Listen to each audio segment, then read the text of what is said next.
But the senator, while indoctrinated, could not explain his toxicity.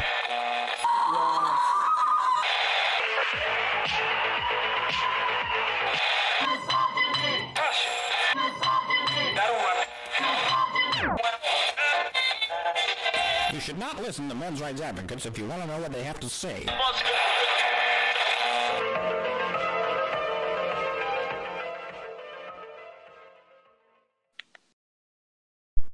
Good evening, everybody, and welcome to Honey Badger Radio. And I'm here with Lauren Brooks, and we are doing This Week in the Culture War. Hello, Lauren. How are you doing? Hey, Brian. I'm good. How are you? I'm good. I'm good. I mean, you know, like it was a good day overall. We're boarding. We have a dog visiting. He's boarding with us, and his name is Max. He's been here a couple times. He and JoJo together, they're like two. Imagine if two frat boys moved in, and all they did was like fart at each other's heads and stuff like all day, and that's pretty much JoJo and Max. So, but you know, like they're really good friends. They boof on each other. Yeah, they boof at each other. Yeah. But yeah, also just so you guys know, we're getting the Lauren. You know, we've had her on. Have you ever been on these shows before, like back in the day? Yeah, long time ago. At least 2 or 3 years, longer than that, I think. Yeah. So it's good that you're like to get you back on. Is it okay? Like if we're like overreaching and like trying to like use you too much, just say the word and we'll back off. I don't want to do anything untoward without consent. You guys have full consent. Trust me. I love you guys. Okay. All right. So we're going to be responding to a video put up by The Daily Show. There are these videos that Trevor Noah's Daily Show puts up on YouTube as a way to get people to sign up with cable and buy Comedy Central. And it's basically called Between the Scenes. And they're basically like, I guess they're probably the stuff that people talk about either after, before, or during commercial breaks. My guess is that, this is all like sort of pre-recorded with the studio audience that already agrees with him. But that's just me. A couple of the things I want you to know. I hate The Daily Show. I've never really been a big fan of it. I've always found that, it's not... when Jon Stewart was doing it, it was funnier, but it was still partisan hackery. And it was still this kind of thing that I think a lot of people fell for, where they were like, oh, he's not doing the news, he's doing comedy. But then... was it though? Like there was definitely an opinion being pushed on people, and I knew people who would say that they liked to watch it and they thought the news on that was more informative than the actual news. Now, on the one hand, kudos because you don't trust the media, but on the other hand, really? Well, exactly. It's not like you're not getting the same scripted stories from the media. They're just making you laugh while they feed you the same bullshit. Yeah. So it seems more acceptable and more trustworthy, but no, it's the same fucking scripted narrative. Yeah, it is. Absolutely. And it's worse because they're like I said, people trust them. There are people who trust them more than they do the media, and they think that they're getting something less biased because one time Jon Stewart went on Crossfire and basically called Tucker Carlson and the other dude, partisan hacks, and said, you guys are not doing your job as well as I am, and I'm not even doing my job. I'm a comedian. I'm not supposed to be doing the news, blah, blah, blah. So, like, full disclosure on that, not a fan of The Daily Show. When Trevor Noah took over, it got way worse, way worse, way more progressive, and it wasn't very good to begin with, in my opinion. But this isn't about the quality of the show. I'm just making the statement. So I guess, Lauren, based on what you're saying, you're kind of like on board with what my opinion of the show, right? Like where? Yeah. Okay. I don't want to speak for you, but that's where I That's what I think of it. So, okay, well, we're gonna like get into this video then. I just wanted to make the statement first.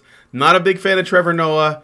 If you don't know, Trevor Noah is a South African dude that is a citizen of the British Empire and now works in an American comedy show. So yeah, he's half black, half white, right? He's one of mine, right? I think, well, he looks it for sure, but I mean, I'm pretty sure he's mixed, yes. But that only means he's more black, don't you know? I'm serious. I'm serious. Is he still 100% African American, even though? Yeah. Even though, and also not American at all. Right. Well, thank you. No, that doesn't mean that, you know, that's why I never cared for you've seen people do that on accident where they address, you know, African, black people that are not in America as African Americans. Like I've heard that said about blacks in Canada and blacks in the UK, where they were like, this African American man in the UK is like, wait, but he's not American. He's well. See now, if we can go off on a tangent for a little bit. Yeah, sure. Okay, now I roll with the Hoteps. I love shout out to Hotep Jesus. He's the homie Uncle Hotep. Now, holy shit! I just lost my fucking. Well, you were gonna. I think you were gonna say something about maybe the naming conventions of black identity or blackness. So like okay. Thank you for getting me back on track. All right. That's all right. Anyway, African Americans are also we call them Akatas. Okay, that's what it's an African derogatory term for African Americans because they're not African.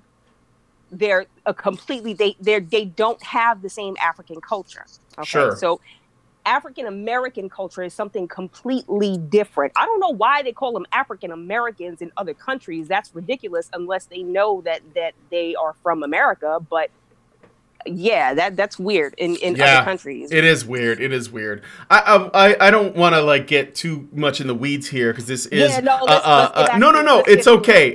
But the last thing I want to say about that is I think that the term African American to describe American blacks is something that was, I think, created as a way to divide Americans. That's just my opinion. Nothing to do with men's rights. Nothing to do with Honey Badger Radio. The opinions of Brian Martinez are his alone, but that's what I think. I think that if we just... Because I never dug that there were people who say, I'm Latino American or Mexican American, for example. What the fuck does that mean? Are you Mexican or are you American? Like, can't you just... Yeah. What's the problem with just saying, yeah, I'm American. I grew up here. People who live in other countries do that. They say, well, yeah, I'm British, actually. You know, they don't say I'm African British. What does that even sound? That sounds weird. So exactly, yeah, just weird. I never cared for that hyphenated. Like, you're American. Are you a citizen? You're American. Yeah, so, it's pick one. Americanness is not white, you know. Right. So it's like let's not make the hyphenated extra shit. It's just a lot of work. Yeah. All right. Well, anyway. So we're going to get into this video. We already got a super chat. So guys, a couple things before I get started. Number one, send us super chats and I'll be glad to read out your comments. Carl Gus only sent us $1. I guess you have to give at least $2 to like give a super chat. So if you put another $1 in and then write a comment, I'll try to read it out. Otherwise, you know, meet the minimum. First, Lauren's mic needs a little tweak to get even with yours. Is it too low or is it too loud? Let me know. So before we get started, another thing is please hit the like button. It helps us with the, you know, with the analytics. That means that we get more people watching. It also protects us from YouTube's algorithms if we know that it's got a decent sized audience. Plus, there's always a chance that you'll draw in new eyes on these videos. So that's good. Lastly, if you are subscribed, this is going live on Honey Badger Radio and Honey Badger live streams. If you're watching this on Honey Badger Radio, it says that I'm louder. How about I turn myself down a little bit? If you're watching this on Honey Badger Radio, then this stream once it's ended, will go offline. It will basically become set to private and you won't be able to look at it again. So what I suggest is we're only using the Honey Badger Radio thing to get people to watch us on Honey Badger live streams. So come over to Honey Badger live streams, or just Badger live streams is actually what it's called, and subscribe there, because that's where the live content goes up. Okay? And so please do that. Subscribe to Badger live streams so that you're watching the live shows when they go up. The main channel will be for, I guess, more like pre-created, post-produced content. This is for like the fast and loose stuff. Plus, we can't get monetized for stuff for streams on the main channel, Honey Badger Radio, and we also can't do super chats on Honey Badger Radio, so I'm not looking. Okay? So, with that out of the way, and I've said all the technical things, one last thing is please feed the Badger. Support us on feedthebadger.com. We always got stuff going on. We really appreciate it. Please do so. So now we're going to get into the video. Now, those of you who are watching might say, why does this woman have aqua blue hair and everyone is wearing orange? It's not because that's her normal hair color and she's a social justice warrior. It's because I had to alter the hue to protect us from copyright strikes from Comedy Central. So I'm going to be keeping the clips as short as I can anyway. I mean, like within like a 30 to 50 second size so that we don't get burned. But this is to protect us. So, okay. So let's get into the video. This video is entitled, Trump Weaponizes Victimhood to Defend Kavanaugh. Between the Scenes, The Daily Show. You're going to love this. This is insane. For me, I feel like there is Can you hear that, Lauren, when I play it? Yeah. Okay, Yep. good. a larger narrative that goes beyond him being on the Supreme Court for a lifetime, and that is the conversation and the journey that Trump, in particular, has started around this. So Trump has started a conversation and a journey around the Me Too thing, I guess, or the Kavanaugh thing. It's his fault. Everything is his fault. It's his fault. He did this. Yeah. Gotta love it. You know, because I don't know if you saw that rally that he hosted, where he came out and he mocked Dr. Ford. So he mocked Dr. Ford, and of course he's saying it in this sort of like solemn, like, oh, it was just. He's not gonna say it was awful and sad. He's just gonna act like it, like, oh, it was just terrible. He just mocked her. I didn't see. Worst thing. Yeah, it was just like it was terrible. He should not. I mean, he mocked a victim of sexual assault, rape, and murder all at the same time. I'm like, how could you do something so heinous? Well, you know, they had to pay the janitor hazard pay to clean the trail of blood after it happened. You know, yeah. My God, all the way from the propellered planes in Hawaii to.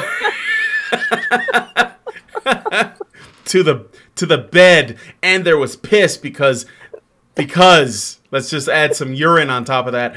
So I don't know what exactly Trump said, like in terms of mocking this woman, but if he cracked a joke at the expense of someone else, why are we surprised?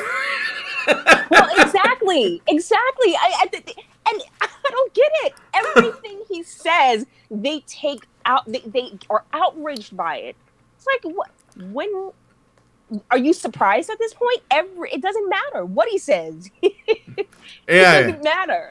Well, you know, the thing that I find funny about this is that these people like this, right? They are the party poopers. They're the ones that say, we are the comedians, we like to make people laugh, we have the sense of humor, except when the wrong people get targeted. And so, you know, when Trump makes fun, when he was running, okay, and I'm going to talk about this a little bit. When he was running, who did he make fun of? He made fun of everyone who was his opponent, right? And a lot of times it was actually, like, he did it, but at the same time, he still had, it was like this, how do I put it? It was like this kind of, you know, he's just giving them shit, but he still, like, talked to them and was friendly with them. So it wasn't, like, mean-spirited. Like, he had an axe to grind. Like he was angry at them. Like he hated Jeb Bush, right? Or Ted Cruz or whatever. He would fuck with him and like make some comments, Lion Ted, and like I forgot what he called Marco Rubio, but and then like low energy Jeb and that kind of thing. And when he was doing that, I don't remember this kind of like this tone of, oh, it was terrible what he did to Ted Cruz. Yeah. He didn't deserve that. But see, but when Trump made fun of their people, then everything is different. And it's like, but this is just the guy, like, and it makes you look like you don't have a sense of humor. It makes you look like, the Puritans, and you are the Puritans, right? Yeah. Exactly. Yeah. Okay. Let's move on. I don't know if you saw the little press conference moment he gave outside the White House where he talked about men. And he said, it's a really scary time to be a man right now. Really scary time for men. Worst time ever to be a man. And then someone asked him. Okay, I'm pausing it there for a second. So, where's the lie though? Like Exactly. And what was so funny, like during the campaign, that's when everybody kind of took it. And I have a friend who I think he would consider himself a men's rights activist. Though he's definitely interested in it. And I think if I told you who it was, somebody. I'll tell you later. But, all right. I almost got her, guys. I almost got her. Go ahead. Who exactly? He's very anti-Trump, and that was his thing. What's this guy going to do for men's rights? Well, hello. Look at this. This, I believe, is a men's rights issue because men are more adversely affected by false allegations. And let's face it, this is a conversation that is in the media right now because of everything that's happening with Kanye and Kim Kardashian going to the White House, talking about prison reform. Yeah. This is something that I never thought would happen. I never thought that we would see actual issues that affect men predominantly being brought up in the media in such a way that it is on everybody's tongue. And granted, it's not everything that we want to talk about, but shit, it's a foot in the door. I'll take it.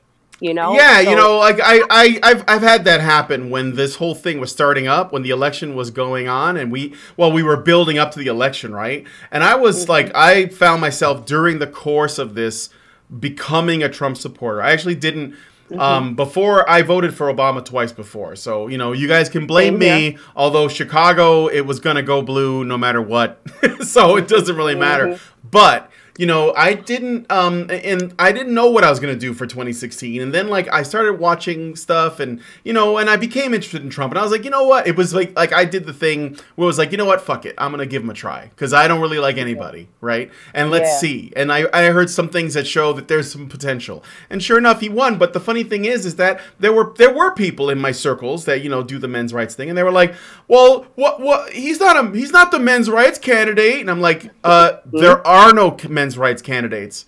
Who cares? Like, what am I supposed to not vote for anyone until an MRA gets in? Like, that's never gonna happen. Like, what are you talking about, right? Like, it's like, okay, look, I get it. I know what you want, but for now, like, we have to live for right now. Like, I don't want to go to war with Russia, so let's not do that.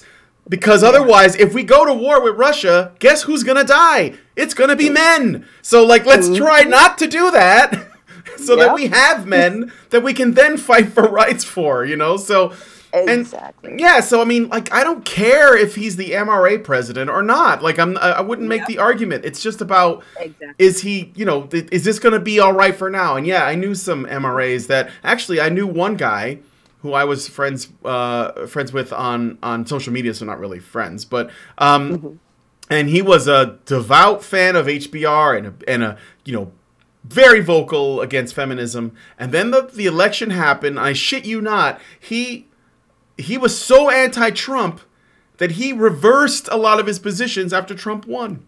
And he's Really? one of the people, yeah, right now, the other day, he was basically saying, I think Kavanaugh is lying and he did something. You know, it's like, wow, like that, you see, that's partisanship. That's not what I'm about. Like, I'm like, I want to know what the truth is. You know, am I inclined to have some bias? Yeah, sure. But I think that I can recognize it and when it's appropriate, try to check it, right? But that's not even partisanship. That's not even partisanship, okay? Because up until the election, as far as we know, Donald Trump has always been a Democrat, okay? Yep. It wasn't until he ran under the Republican ticket that, you know, he was considered a Republican. But everybody loved him up until he ran. And then all of a sudden, everyone hated him for some reason. And I don't understand what lit the fire. I don't get it. Everybody was, you know, either you liked him, you hated him, or you were jealous of him because he had all that money. Yeah, I think it's a bit of all of those things. I think also there is this whole, like, the fact that he's like a straight white male that doesn't kowtow to this bullshit. I'm not saying he's not gynocentric. Let me point this out now. He obviously is, you know, because he's a blue pill dude. But at the very least, I think that it's like it's a step in the right direction. And I will say this: not only did he here, defend men, which is so unheard of. It's like water in the desert. Okay, when it comes to the mainstream politicians and the media and everything else. But also, don't forget that he is working to overturn Title IX and also to help out, you know, the get rid of the kangaroo courts shit, which is another problem that affects men. So it does. I don't care what this is what it comes down to. I don't care what he calls himself, and I don't care what any politician in any position of power calls themselves. Like, I don't need them to tell me that they're an MRA. I care about what they do. So if they do something that helps men, then great. That's it. I don't need them to agree with everything. They can stay blue-pilled cucks if they want to. I don't care. That's their life. But, you know, as long as you're, like, acknowledging on, you know, like, if you say something that's like that, or do something that helps men out, or you care about them, or whatever, you start walking in that direction, or you just say, hey, why haven't we considered this over here? Then you know what? You're okay in my book, and we can work on the rest, you know. We can work on the rest later. So that's basically what it comes down to. So anyway, I got a super chat from Albert Nada for $5 Canadian. Then he says, they are only Puritan when it comes to men's behavior towards women. Women can be as aggressive and inappropriate with us as they want to. # North Country. Yeah, absolutely. Yep. All right, let's continue. So he's setting the things up. So he says, Trump cares about men. It's a terrible time to be a man. And he says it like that's the punchline, but he's not done yet. So, you know, he said, you can be accused of something you didn't do and your life is over. That's it, your life is over. And then they asked him later, they said, what about women? What is it for them? And he was like, women are doing great. And they're laughing at that, but women are doing great.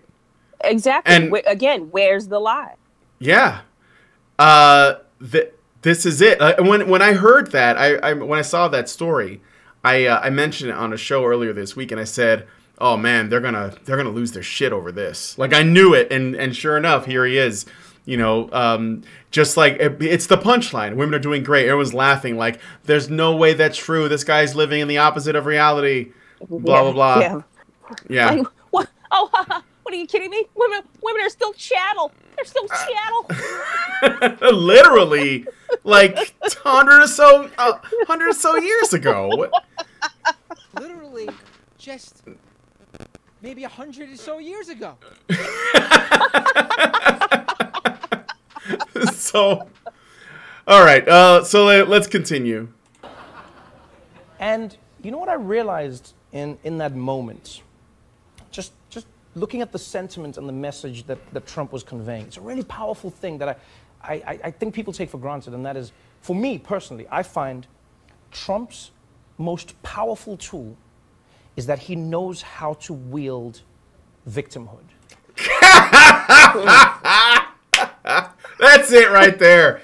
That is the golden fucking moment. Trump's most powerful tool is that he knows how to wield victimhood. And you can almost sense envy in that statement. Like, God, I wish I could do that.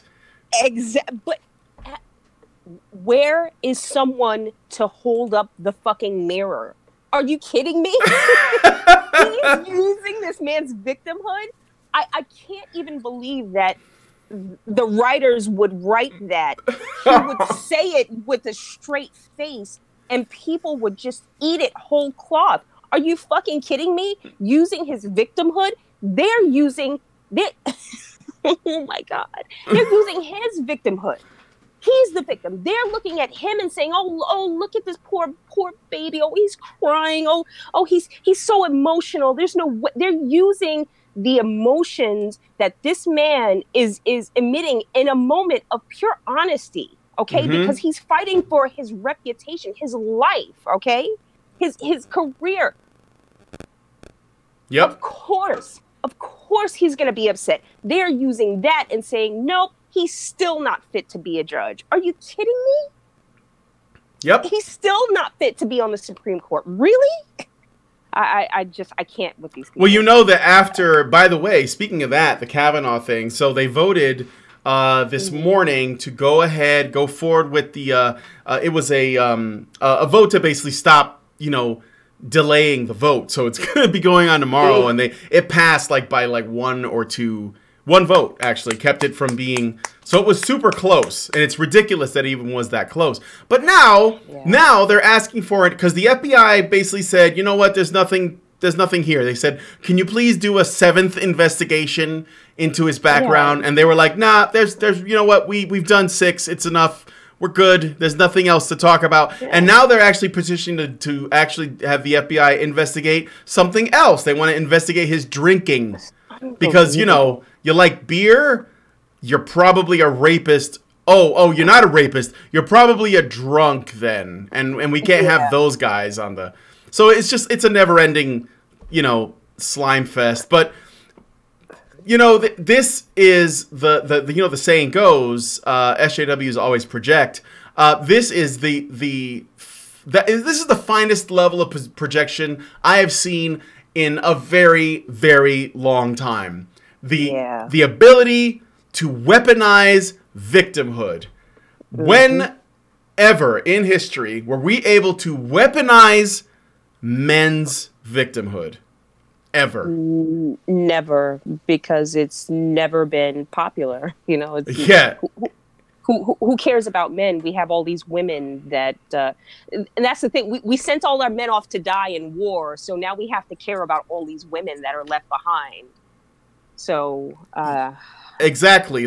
How can you even think to yourself?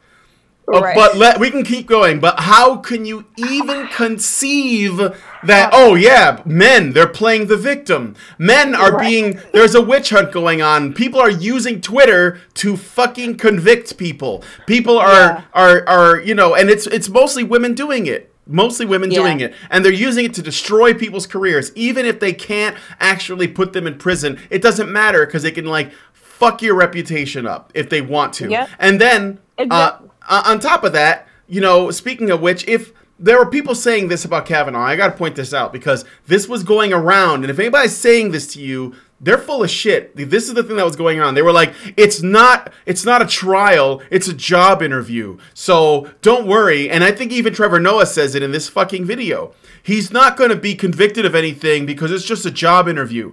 Well, you know what? Yeah. In the state of Maryland, there is no statute of limitations for rape. So that means he could go to jail for it. He could go to jail for it.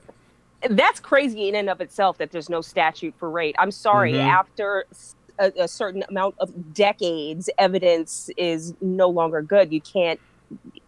it deteriorates after time, and as her story has, because she can't remember a fucking thing about it except Brett Kavanaugh, and they were laughing at me. And my problem with that is, listen, how do you know they were laughing at you? Maybe they were just fucking laughing. Maybe people were just laughing. It doesn't mean that they were laughing at you, you fucking narcissistic cunt. Yeah, maybe. Okay, so let's do the super chats and we'll continue. Field of Bears gives us $5 and says Trevor Noah is that feel when your straw man or your straw Trump knocks you down. Yeah, you can't even take down a straw Trump. Daniel Patterson gives us $5 Australian and says, I'm just tired of this Kavanaugh thing. One of my spiritual teachers say he isn't fit for it, but I just think let him in. How could he not be upset? Well, yeah, of course. How can you not? And also, I get it. Like, you're all the way in Australia. Like, you guys shouldn't be dealing with these little fucking issues about, people getting into the Supreme Court. And I know that it's not that small, like, not for the U.S., but for people who live in a whole other country on the other side of the world. You see, it's like, the thing is, I don't want to talk about this that much, but they're doing this. They're making me... I have to defend people who are wrongly convicted of things. And this is a wrongful conviction. And not only that, but what Trevor Noah is doing in this it's not just against Kavanaugh. This is not about Kavanaugh. This is using Trump's commentary on the Kavanaugh thing to attack men.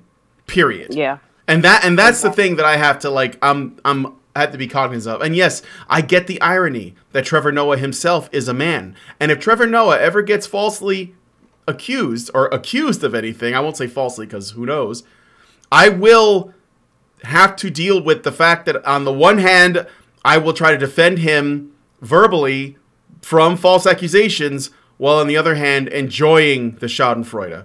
I will, because once you start virtue signaling about false accusations and shitting on men and like calling them all rapists and shit because you're better than they are, that's often when the accusation comes. And I'm not saying it's karma, but you're a man and you're around feminists. It's probably only a matter of time, to be honest. Yeah, exactly. Yep. Scratch a feminist, find a fucking rapist.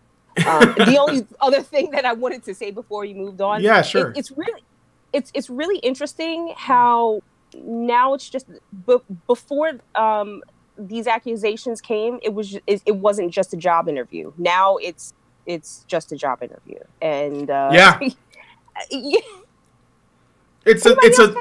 no, for sure. And it's again, these are just the talking points. The one thing that SJWs, or I'm just going to call them the left, okay? They're the left, okay? One thing that the left, and maybe not all, I'm sure that there's some people on the left in the fucking comment section that say, that's not me, but the left that I'm concerned with, not the nice left, okay? One thing that they're really good at doing is creating these little soundbite phrases and terms that are used around an idea or a story or a concept, and they use them frequently enough because they're easy to remember, and they're a quick way to make an argument for dumb people. So when you say it's not a trial, it's a job interview, that's one of their phrases, and I've seen it used multiple times, surrounding just this Kavanaugh case. These are just these little things that you see that you have to be cognizant of that, right? When you say things like, oh, this person is saying, they're claiming that it's men who are the real victims, right? Not women. Or it's men who are oppressed in our society. You notice that feminists will say that about MRAs. MRAs believe that it's men who are oppressed. That's one of those little soundbite phrases. MRAs are not saying that. That's a misrepresentation. Exactly. And I think what is a more fair representation of it is that the flip side of this false accusation or this whole rape culture, Me Too movement is the false allegation thing. Okay, let's face it. Okay, yeah, women are stepping up and they're pointing their finger at their abuser or whatever. But on the flip side, there are men who get falsely accused. Their lives get fucking ruined and nothing ever happens to these women, that nobody talks about it ever. All the media will focus on is the next quote unquote victim and quote unquote rapist. It's just. Yep. I agree. Oh, and it's also, I mean, I can get into it also, but I think that what's happening is it's like Twitter's like a platform for people to vent their frustrations and try to say things that other people will respond to positively, like by retweeting it, liking it, or commenting on it and starting a conversation. Yeah. And it's not actually a platform for solving problems. It's a platform for complaining. No. It's a platform for complaining about problems. And there's one thing that women are good at, it's complaining about problems. But the problem with that is that men want to solve problems. So when a woman goes on Twitter and complains that some guy, ogled her or wolf whistled at her and then puts a hashtag MeToo next to it, men are like, well, we got to do something to protect these women. And so you end up, that's how the witch hunts happen. That's how Emmett Till happened. That's how the Salem witch trials happened. Because, yes, more men were killed in the Salem witch trials than women, and more women were pointing the finger at people and calling them witches during the Salem witch trials. It was actually done. It's a social, you have a social policing that has real physical consequences. And these things are not that much different. It's not. It's really is, in history, it repeats. Tyler Preston gives us $2 and says, try saying that if Kavanaugh was a black man. Oh man, they'd be so confused. But they probably just call him Uncle Tom and a coon and all that. So there's that. They could just say he's a race traitor. I mean, they're willing to throw Bill Cosby in jail, even though again the evidence was not sufficient to put him away. So you're only a black man to them until you're no longer useful. And then you're out. Yep. I mean, look at Black Lives Matter. They do that with black men all the time. Frenchinator 2 gives us $2 and says, due process should only be for me and no one else. All right. Let us continue the video. He knows how to offer victimhood to people who have the least claim to it. So when he says that, though, when he says to people who have the least claim to it, he is also saying there are people who have who should claim victimhood.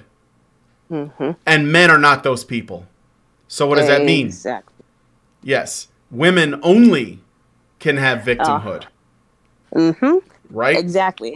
And there's a special kind of victim, and they are more entitled to more of a victimhood status. So even if we do acknowledge that some men may be victims, they're victims less often than women are. So they should just take a back seat because the women are more oppressed right now. So shut the fuck up, guys. Just shut up. Yeah, if we put a couple hundred undeserving men in prison because they were falsely accused, it's worth it because the women feel safer. That's really what he's saying, but we'll get to that. Which is a really, really powerful tool, because you realize what he's doing in that moment is he's saying the real victims of the Me Too movement are men. They're the real victims. Someone can accuse you at any time and your life is over. They're the real victims. And that's a lie. He's not saying that. Well, go ahead. What were you going to say? Exactly. But this is what I was talking about, the flip side of the coin. Yes, men get accused, sometimes falsely. That is still a victim. I would say that that's a victim. Okay, so stop acting like it doesn't happen. This flippant just denial to acknowledge the fact that, yes, in situations like this, women, yes, are victims of rape. Men are also victims of false accusations. So can we address them both at the same time without taking anything away from the other? Please? Yeah, and also, consider this. Sometimes men are the victims of rape and women are the victims of false accusations. Look, Me Too is the main issue that men have. And look, it's actually affecting people. Like I did this Me Too thing is actually having an effect, and I don't mind that much. I mean, I think that it could be the only way that it could correct itself. That's what I'm getting at. But let me tell you, I'll give you this little anecdote. So I did a stream with Deanna Lorraine. She's the Red Pill Dating Coach. I think it was yesterday. And I was a guest on her show, and we were talking, and she was telling me that as a result of all this Me Too stuff going around, she thinks, so like she doesn't know for sure, but she has noticed that men are way more avoidant. Like they don't want to, you know, she doesn't get them to talk to her as often. They tend to be really short with her. Like, I'm not talking about friends. I mean, like, you know, people that she either is somewhat acquainted with, like a little bit, or strangers. Normally, you know, I guess she's accustomed to a different kind of male attention, and now she's getting a lot of male indifference or male ambivalence. And I don't think that she's, like, I think she's a nice person. Like, I do, because I met her and I've hung out with her. I don't think there's anything about her personality that would push men away. And so one of the things that she said is like, I don't know, do you think that this could be because of the Me Too thing? And I was like, well, yeah, I bet there are men that are they're terrified, because if they're alone with you, they don't know you, right? And I'm like, if they're alone with you for any period of time, or if they talk to you, or even if they don't, look at the Mark Pearson case, you could just accuse them of something, and you can go on Twitter. You don't even have to go to the police. You can just go on Twitter. That's what a lot of these people do. That's why I don't trust them. That's why most of the time I think if a woman goes on Twitter to talk about a crime, I'm more inclined to say, where's the police report? And if they say, well, I didn't file one, but well, you're full of shit. And if they say, but it happened 20 years ago, I was like, well, you should have filed one 20 years ago. As far as I'm concerned, the shit didn't happen. And I'm not trying to be cruel, but what I'm trying to do is say this. If something happens to you, do not go to Twitter. Go to the police. Period. Exactly. Full stop. If you don't do that, then you're not taking this seriously, so I'm not going to take it seriously. I'm not going to take you seriously. I'm done. And so I said to Deanna Lorraine, this is probably why this is happening. And I said, but you know what? Maybe that's what has to happen. Maybe men need to stop talking to women, stop dealing with women, period. Enough that women say, well, what did we do to make this happen?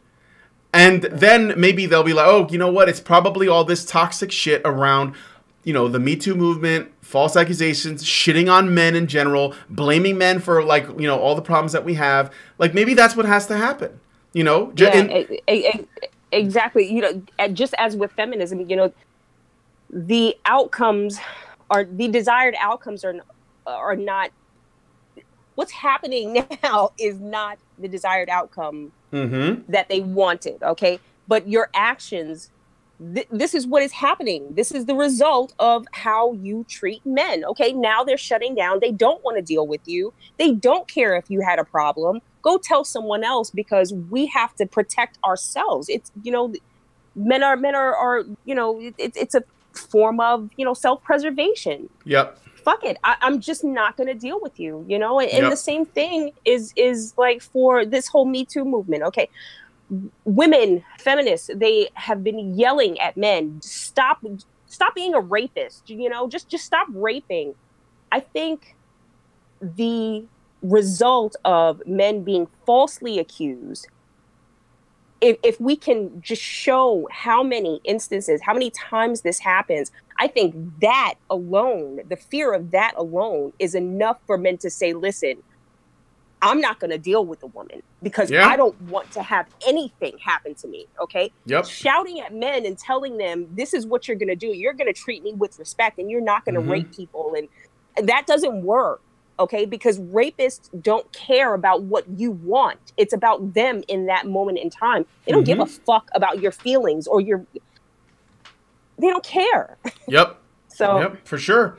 And, you know, women are you're going to see, if this keeps going, it's only going to result in women getting screwed over, is what I'm getting at. They're going to be treated more poorly, or at least less excellent than what they're accustomed to. They're not going to find jobs as often because men are not going to hire them because they don't want women around their male coworkers. Like, there will be fewer people hiring women because they're like, you know what? She's a liability. If I bring her in a company, she could falsely accuse somebody, and that would fuck that guy's life up, and that would fuck up my reputation and my company's reputation, and it's not worth it. And you know what? A part of me hopes that happens because it might be the only way this will correct itself. And maybe there'll be enough men that get red pilled by the experience that will finally get what I'm hoping for, which is the MGTOW Congress and the MGTOW president, because then you'll never have to deal with any false bullshit accusations ever. And they would not spend a bunch of money on, like, you know, on women's programs and all this other shit. It would actually, like, MGTOW Congress. I'm saying it now. Hashtag MGTOW Congress. Hashtag MGTOW president. Make it happen. The country will never see a level of fucking abundance and the civilization. It will be at its peak. It won't get any better. There'll be pyramids to the moon. MGTOW Congress. Anyway, let me read some super chats and we'll keep going. Agent Smith says, yeah, it's, oh no, wait, I'm sorry, I gotta go back a little bit. Albert Nada gives us $5 Canadian and says, has Lauren been to my channel? Check out my North Country video. If that's not irony, then there's no irony. So yeah, go to Albert Nada's YouTube channel. I'll send you there later. Agent Smith gives us $5 Australian and says, what makes Trevor think that Kavanaugh could go back to being a judge? They won't stop trying to destroy someone deemed to be a gang rapist. Yeah. Well, I don't think they're gonna stop. They're gonna try to get him for something. They just want to ruin the man. Field of Bears gives us $5 and says, you can totes tell men's are privileged because they need to shut the fuck up. Yeah, that's how you know. And then Albert Nada gives us another $5 Canadian and says, women will never ask, what did we do? They'll say it's because men can't handle strong women. Yeah, that's true. I mean, but you know what? At the end of the day, there'll come a point where they're at home with their cats and lonely, and they're going to be writing those "Where have all the good men gone?" things, and that'll be it. I mean, I'm just saying, maybe we need to, like, make the reproductive genetic bottleneck. Maybe we need to reverse it. I don't think that that's likely to happen because, you know, men want pussy too much, but it would be nice. Okay, let's keep going. You know, if you're against Trump completely, or if you see through it, you go like, oh, that's nothing. But I think people take for granted how powerful that message was. There are a lot of men who that message will connect with, because that's a feeling that many men have. There's many men. It's not a feeling. It's a thing that actually happens. Don't dismiss it as a feeling. Feeling is your thing, Trevor. That's your thing. Men are looking at the data. They're looking at what happens, and they're saying, you know what? I'm not letting that happen to me. That's it. Will be afraid to admit it, maybe, but there's many men who do have that feeling where they're like, yeah, I mean, this Me Too movement, it's gotten out of control. You know, and at any time, someone can come out and accuse me, and I always go to people, I'm like, what do you mean it's gotten out of control? What does that mean? You know, and they'll be like, well, every week it's a new famous person has been accused, and it's out of control. I'm like, we look through it, it's maybe what, 100 and something people? That's how many people have been Me Too'd? That's how many people have been held accountable? 100 and something? That's not like a life-changing number of men. Yeah, fuck those guys. What? Fuck those 100 and something guys. I'm not one of them, so fuck them. Yeah, I mean, I get that most of them are male feminists, you know, but right. Geez, Trevor, like, you know, try to, you know, be on your camp side a little bit here. Go ahead, Lauren. Look, if you're guilty, you're guilty. Fuck it. You do the crime, pay the time, you know, but yeah. It's just well, how many is it going to take? How many is enough, Trevor? How many is enough? No end in sight. Plus, exactly. When he said, and this is important too, because these are the ways they twist their words, and this is why I made this a show so you guys can see this. He said about 100 and something famous people have been Me Too'd. Fuck the famous people, okay? What about regular people? What about regular men who have been Me Too'd? How many of those? How about regular men who have been falsely accused before Me Too? Have you ever heard of the Innocence Project? Do you know how many men that they've saved? Not even saved, I would say, got the charges reversed on, that already spent years, if not decades, in prison for a crime they did not commit. What about those people? Right? Exactly. Exactly. Why are we talking about these rich Hollywood elites? Yeah. You know? And let's stop pretending like everyone doesn't know that Hollywood and the music industry is a hotbed of fucking sexual impropriety, you know, and favors for this. Come on. Are you kidding me?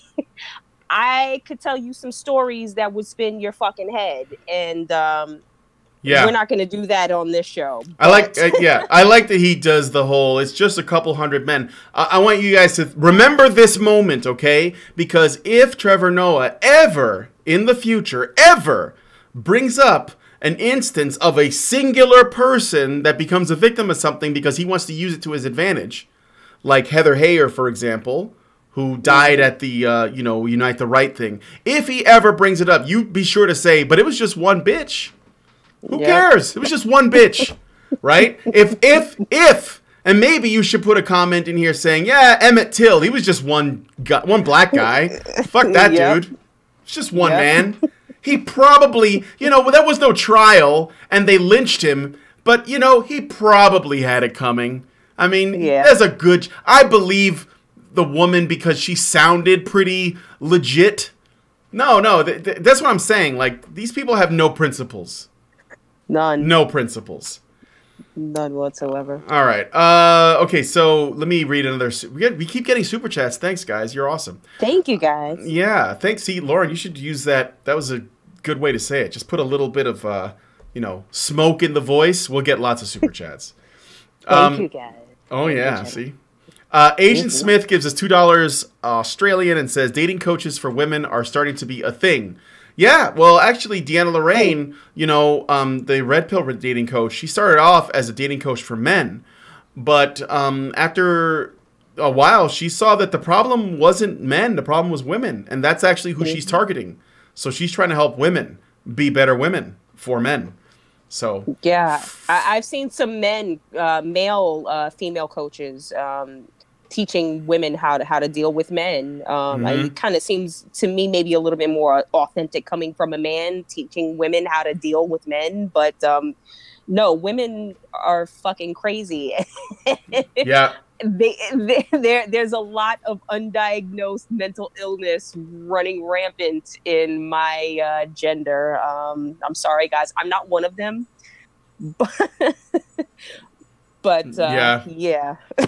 It's, you gotta watch out. But no, that women absolutely need to stop and really take stock of themselves and their behaviors and how they deal with each other. Not only just how they deal with how you deal with other women. Women hate other women.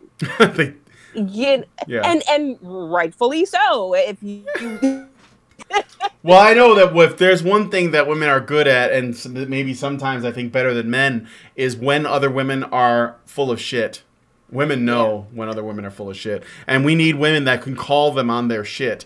Because sometimes it's not that men are dumb. I think that men are just too cucked to actually point it out. And not always, but, they can be.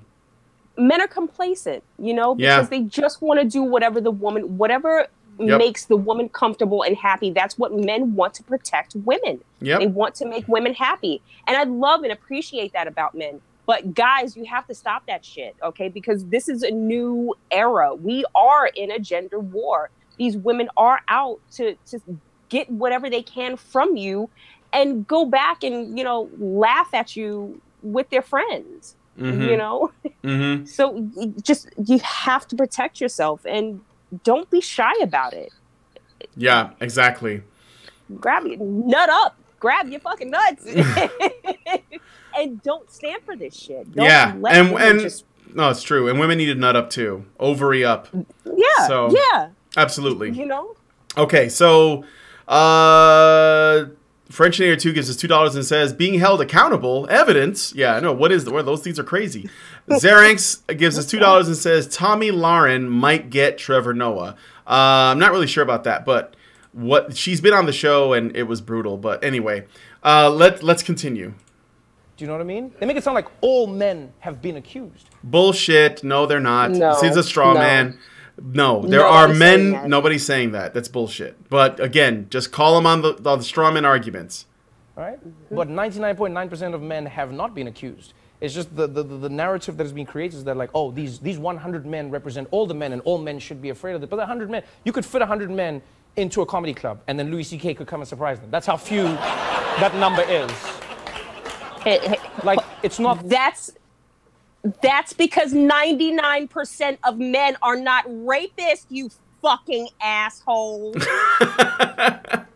Jesus Christ. That part right there, when I watched that video, that part right there, I wanted to throw my phone out of the fucking car window. Oh my God. Okay, and no, actually you make a really good point. And let's add on top of that. So he said 99.9% of men have not been accused, confirming that 99.9% of men at least are not rapists. Now let's also take the 100 or so celebrities who have been accused. And now how many of those are actually fucking innocent?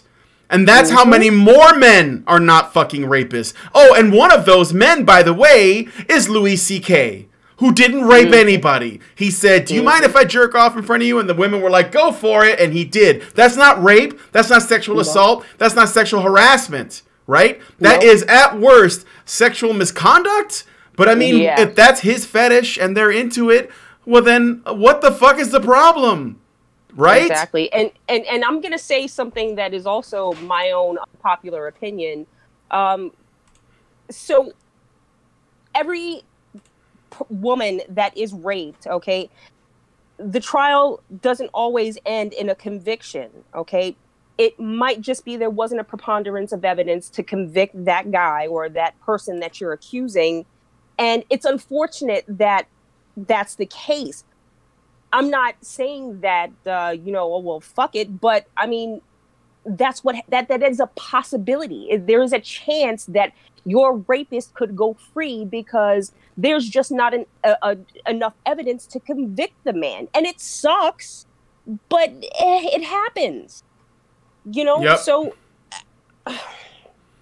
Yep, absolutely. This whole. Go ahead. Go ahead. No, go ahead. Well, I was just going to say, someone here, and actually somebody just said this too, somebody at Honey Badger Radio could go on Twitter and accuse Trevor Noah of raping her. What are you going to do about it? Maybe everybody should do it. Trevor Noah raped me. Maybe I'll do it. It doesn't have to be like I mean, he did, I think. Pretty sure. It was a long time ago, and I don't, but he looks familiar, so I'm pretty sure it was him. So yeah, I think so. The bar has been dropped so low. Anyone can accuse anyone anything anytime. You know, we are talking about a person who otherwise for the past 40 years, no one has had any ill word to say about the man. But at the drop of a hat, all of a sudden, somehow now it's a problem. You tell me how that couldn't happen to any other man in this country. And I'm sure it does happen every day. I'm sure it does. Maybe not every day, but enough. Absolutely. It does. And it's not just, women don't have to. The thing is, too, is that the line between rape and something less than rape is so blurry, it may as well not exist. I mean, basically everything is just rape now. Exactly. It's all rape now. So and when you take that and then you add the Me Too movement and then you add the witch hunts and then you add like the instances where, someone is convicted of something, but it's not rape, like Brock Turner, who was, him and his girlfriend were both drunk and he got caught fingering her. But what happened after that? He gets 3 months and it's like home. I think he's in his home or something like that. And there are people waiting outside of his house to lynch him. This is like this is the problem, but you know what? Trevor knows it's just a couple hundred guys, and we shouldn't. Why are we making a big deal out of it? Women are the real victims here.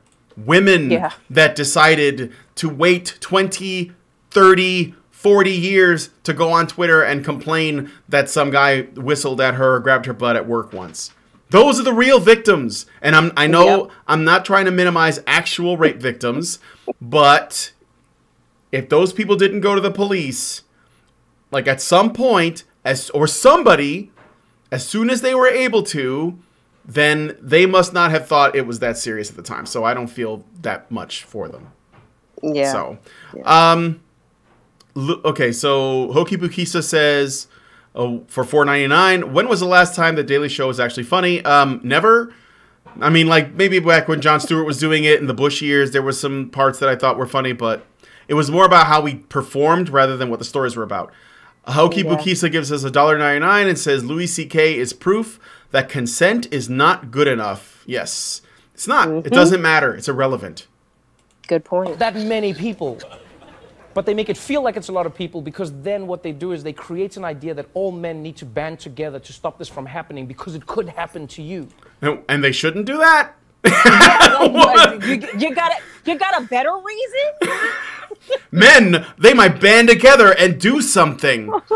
We wouldn't want a single gender to unite under a banner to accomplish goals to protect itself from harm. That's crazy. That's divisive and destructive. What a bad idea.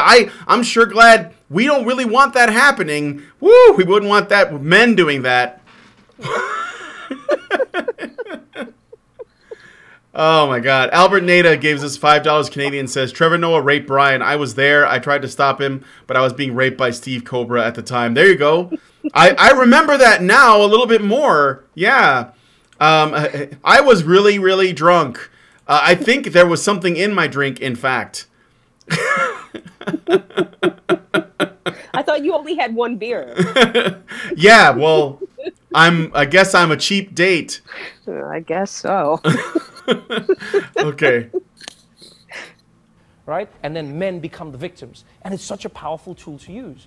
Because if you can convince men that they're the true victims of the Me Too movement, you get men to fight against the movement that's really about holding men who are doing bad things accountable, as opposed to making all men scapegoats for something that they're not doing. But you get what I'm saying? It's such a powerful, gripping idea. That I like how the audience was like, bah, bah, bah. Yeah. You get what I'm saying? Bah, bah, bah. I don't think for myself. Bah.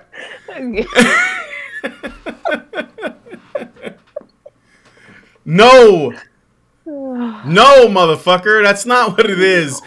Men don't. He's crazy. He thinks that men don't want men that rape to suffer a penalty.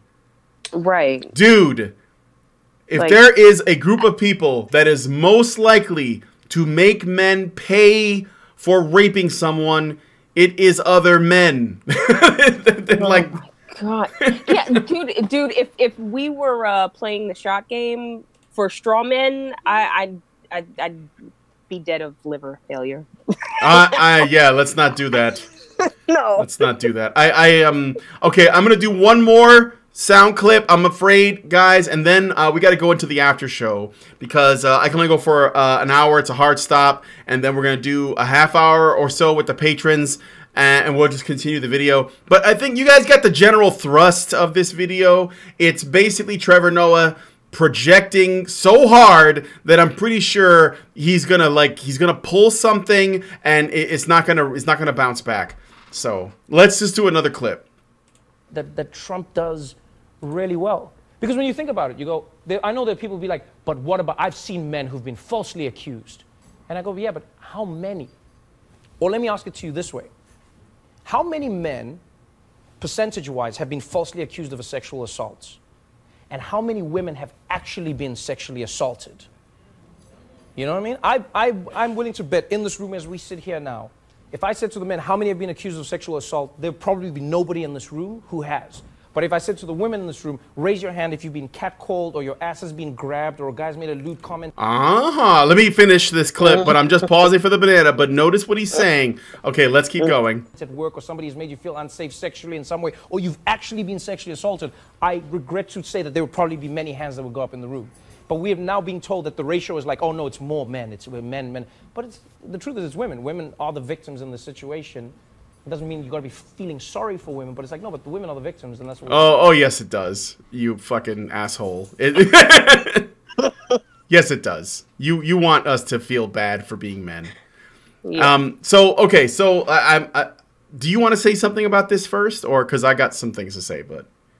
I mean, the obvious banana in the room is the lumping together of catcalling and sexual assault into rape, and the whole the ratio, the 1 in 4, the one. Mm-hmm. Is it still 1 in 4? Is it down to 1 in 2 I think it's now? actually 1 in. No, I swear to God, I think it's 1 in 3 now. I swear to God, I think the last time I saw it mentioned, it was 1 in 3. Are you sure it's not like 1 in 2 thirds? Well, we're working up to it. We're working up to it. You don't want to just throw 1 and 2 at everybody like right off the bat. You gotta ease it. We gotta keep expanding the definition. Once we've expanded what rape is, then we can expand those. We got to get those numbers up. Those are rookie numbers. Get those numbers up. Exactly. You have to make everything be rape. That way you convict everybody and no more rape happens. See? Mm-hmm. Mm-hmm. So logic 101. Here's the thing that Trevor Noah says, so I can like break it down for you guys. He says, I bet that if I asked all the men in this room, if any of them have been falsely accused, nobody would raise their hand. All right.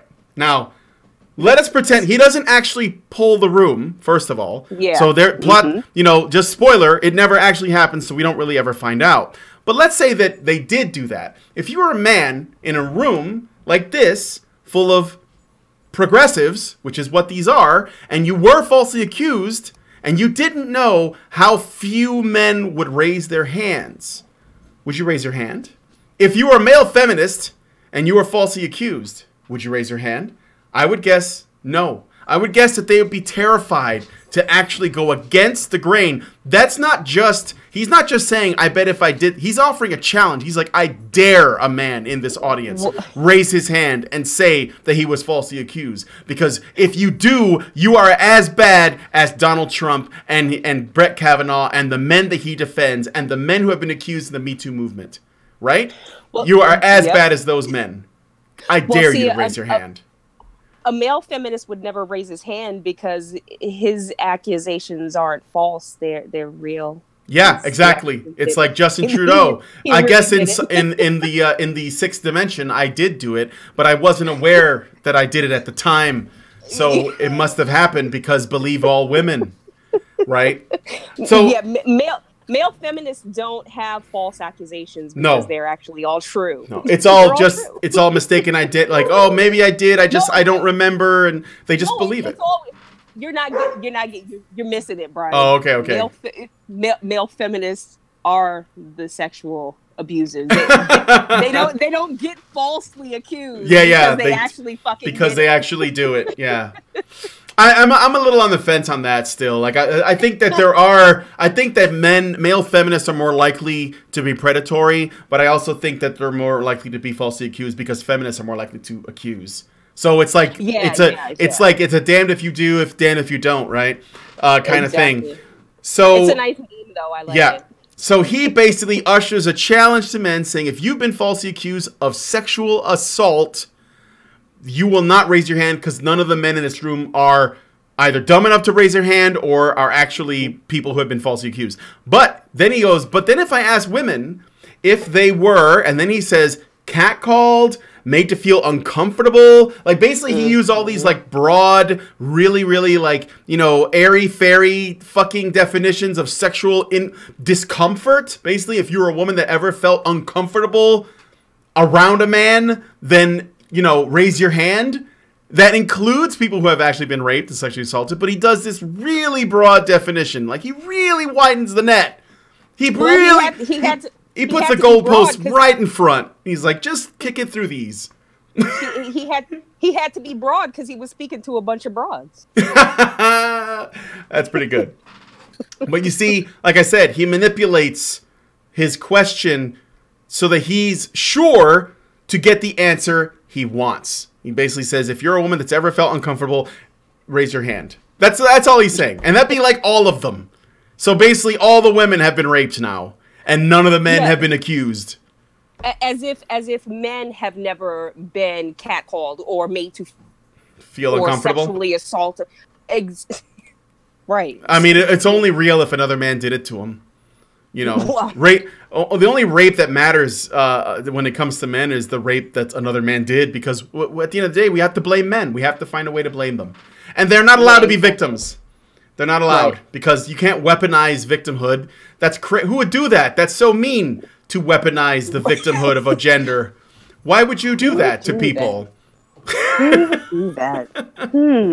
Cue the Jeopardy. Cue the Jeopardy music. It really, Really activates the almonds.